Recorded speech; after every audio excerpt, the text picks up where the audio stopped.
ओम नमः शिवाय भगवते सन्मतदाशिवाय श्रीचंदनेश्वराय नमः। तव श्रीचरणारविन्दयुगले भक्ति पुष्पाञ्जलि समर्पयामि। मन्त्रहीनं क्रियाहीनं भक्तिहीनं सुरेश्वर जत्पूजितं मया देव परिपूर्णं ददस्तु मे। आवाहनं न जानामि तवार्चनं पूजं चैव न जानामि क्षमस्व परमेश्वर।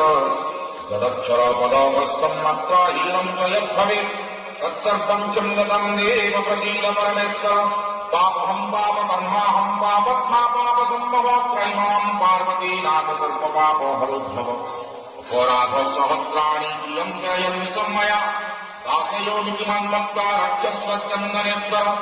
अन्यथा शरणं नास्ति त्वमेव शरणं मम तस्मात् कारुण्यभावेन क्षमस्व चन्दनेश्वर। गतं पापं गतं दुःखं गतं दारिद्र्यमेव च आगतः सुखसम्पत्तिं पुण्यहं तव दर्शनात्।